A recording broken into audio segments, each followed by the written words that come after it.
Fala Dev, tudo tranquilo? Meu nome é Eric. Bom, nesse vídeo, galera, a gente vai falar sobre a organização de um computador, tá? Lembrando, galera, que esse vídeo aqui, ele tem referência com os últimos conteúdos que saíram aqui no canal, né? Então, se você não assistiu, vale a pena vocês darem uma olhada, tá? Então, ele faz referência tanto ali ao conteúdo da Lei de Moore, que eu acabei de publicar, né? E também ao conteúdo de hardware e software, né? Então, se você não viu esses vídeos, recomendo que vocês assistam porque faz uma referência, tá? Então, nesse conteúdo, nós vamos conversar sobre o que é a organização de um computador. Então, como que um computador ele é formado, né? Como que as partes, os componentes que existem dentro de um computador, elas se comunicam para que o computador funcione corretamente, tá? Então, vamos começar falando sobre a unidade de memória, tá? Essa unidade, ela diz respeito às memórias voláteis do computador, ou seja, aquelas memórias que quando o computador ele é desligado, todas as informações que tem dentro dessa memória são apagadas, tá? Essa memória aí o pessoal conhece como memória do computador ou memória RAM, né? O RAM vem do inglês, né, que significa Random Access Memory, ou seja, memória de acesso randômico, tá?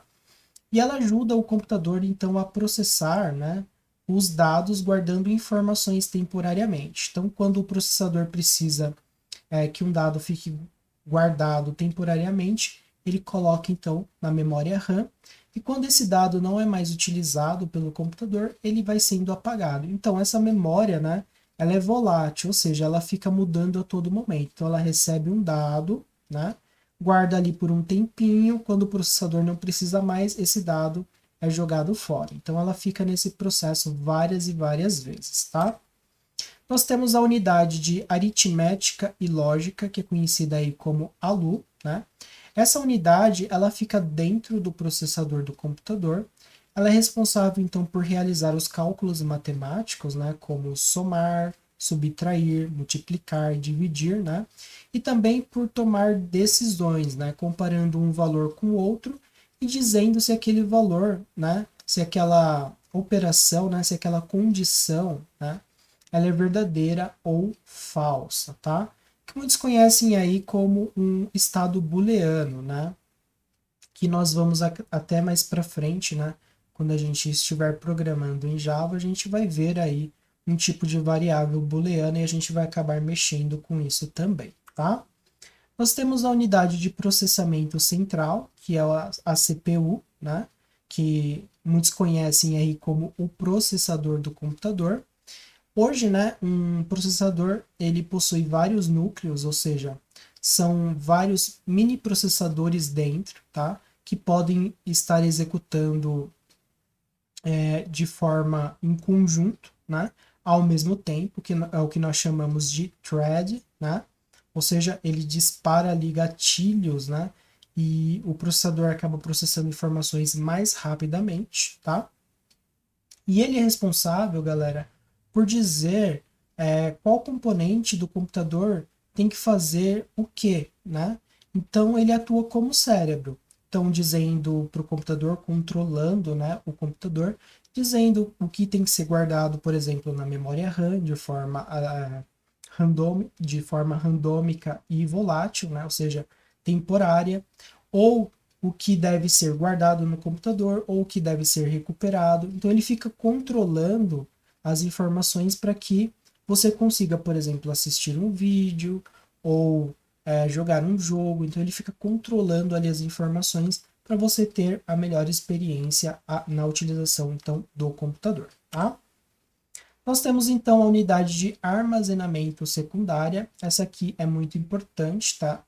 Até porque essa aqui eu acho que é a unidade que as pessoas mais conhecem, né?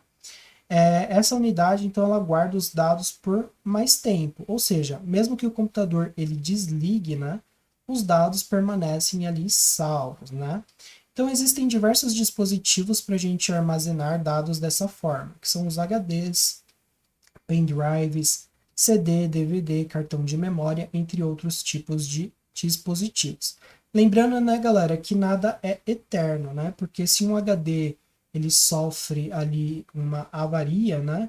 ele acaba queimando algum componente ou riscando o disco que existe lá dentro, né? Aquele dado ele acaba sendo perdido, né?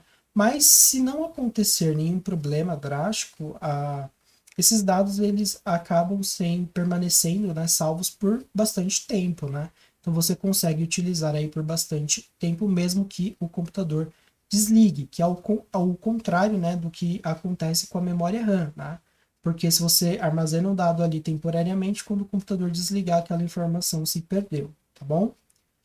E por fim, então, nós temos a unidade de entrada e saída de dados, tá? Então, essa unidade, ela é responsável por inserir dados no computador ou mostrar os dados que existem dentro do computador, né?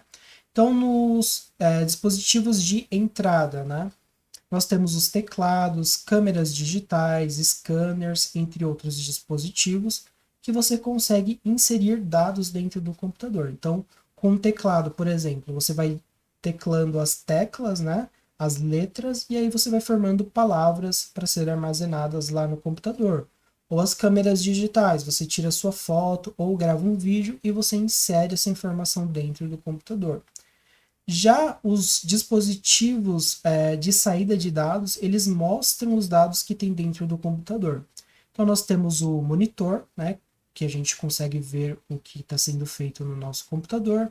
Nós também temos a impressora, que nós podemos imprimir um documento que está dentro do computador e trazer para o nosso mundo real, entre alguns outros dispositivos que existem aí também no mercado, tá bom?